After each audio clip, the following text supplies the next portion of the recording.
Attorney Yang, paano kung ang aking asawa ay nakapag-acquire ng foreign citizenship abroad at ako ay subsequently dinivorce niya? Ano po ang aking gagawin? Welcome po sa part 2 ng tanong na kung saan paano naman kung ang iyong asawa o yung ex-husband mo or ex-wife mo ay nagkapag-acquire ng foreign citizenship abroad and subsequently dinivorce kanya abroad. Ang dami po kasing nagtatanong sa akin sa messages and na pagdesisyonan po natin na kailangan natin gumawa ng another video on judicial recognition of foreign divorce. Bakit? Dahil ang dami po pala, ang dami pong mga sitwasyon na ganito, ang dami hong dumaraan sa ganito, and of course, para tulong na lang po natin kung paano sila makapag-move forward dahil ang iba ay na-divorce na and at the same time yung naiwang asawa ay hindi alam kung anong gagawin. Siyang hindi makapag-move on. Kinikilala ng Article 26, Paragraph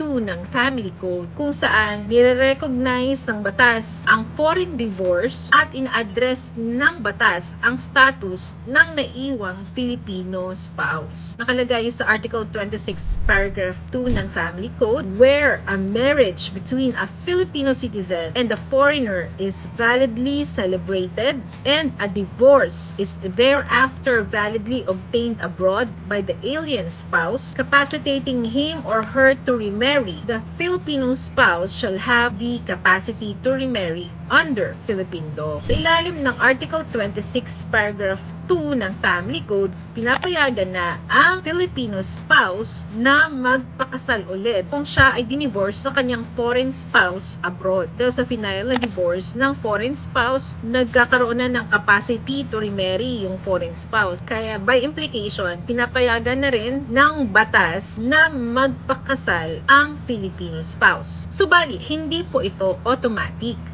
Tanong, maaari ba na ang Filipino spouse mismo ang mag-file at mag-obtain ng divorce abroad? Pag sinabi nating Filipino spouse, hindi po siya nakapag-acquire ng foreign citizenship. Okay. So, maaari po ba na mismong Filipino spouse ang mag-file ng divorce abroad? Alam niyo po ba na napaka-contentious nito kung ang Pilipino po ba ay maaaring mag-initiate ng divorce abroad? Hindi po dito magpa-file ng divorce dahil wala po tayong divorce law sa Pilipinas. At kahit contentious po ang issue na ito, may precedent na or precedent dahil may jurisprudence na po ang Korte Suprema dito. Sa 2018 case ng Republic versus Manalo, si Marilyn Manalo, siya ay Pilipina, nakapag-asawa ng Japanese sa Japan at siya ang nag-file ng divorce abroad. Ngayon, pag uwi niya sa Pilipinas, pinapakancel niya yung entry ng marriage niya. Tapos later in-amend niya as petition for judicial recognition of foreign divorce. Ito ay tinanggihan ng Regional Trial Court. Inakyat ito ng Solicitor General sa Supreme Court. Sabi ng Korte Suprema, valid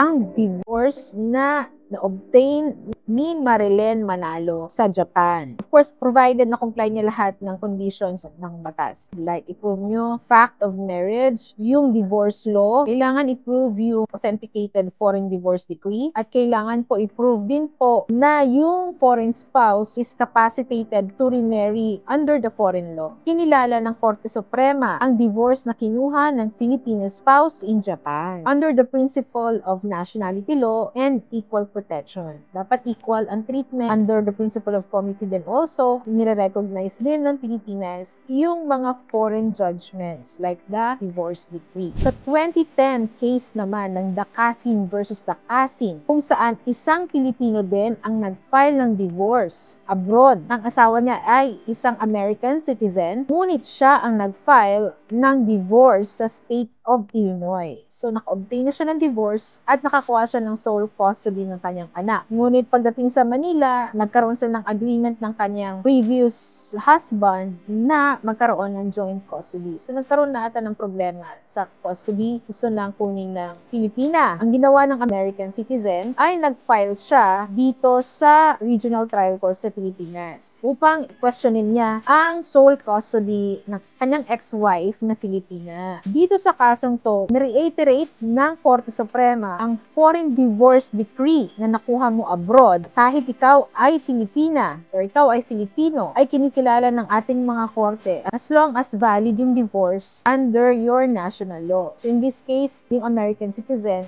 meron naman po silang divorce law at may isang kaso pa po, ang 1985 case ng Van Dorn versus Judge Romilio. Sa kasong ito, si Alicia Reyes Van Dorn, Filipina, ay nakapag-asawa ng American citizen. Later on, ang si Alicia na Filipina ang mismong nag-file ng petition for divorce sa Nevada. Dito din siya sa Nevada nakapag-remarry. Ngayon, tong previous husband niya ay umuwi ng Pilipinas dahil meron silang isang business doon kung saan kino-question ng kanyang former husband na American citizen kung part ng conjugal property yung business na yun. Ang sabi ng Korte Suprema tungkol sa kanilang divorce, there is no question daw sa divorce decree na kinuha ni Alicia sa state of Nevada. Para kay Alicia, nakalagay sa divorce decree na wala silang conjugal property. Ayon sa Korte Suprema, pursuant sa national law ng kanyang asawa na American citizen, hindi na sila mag-asawa. Principle of comity din, kailangan i-recognize din ng Philippine courts ang divorce decree abroad. Sinasabi ng kanyang ex-husband na American citizen na yung divorce ay hindi valid dito. So, conjugal property pa nila yung business. Pero hindi ito pinayagan ng Korte Suprema dahil valid ang divorce decree nila na kinuha ni Alicia, American citizen na yun. Under his national law, hindi na sila mag-asawa. At dahil doon, hindi na rin niya ma-exercise yung kanyang conjugal property over doon sa business. I hope may natutunan po kayo. Always remember, God is blessing us so we can be a blessing to others. This is your friendly neighborhood attorney, Attorney Yang.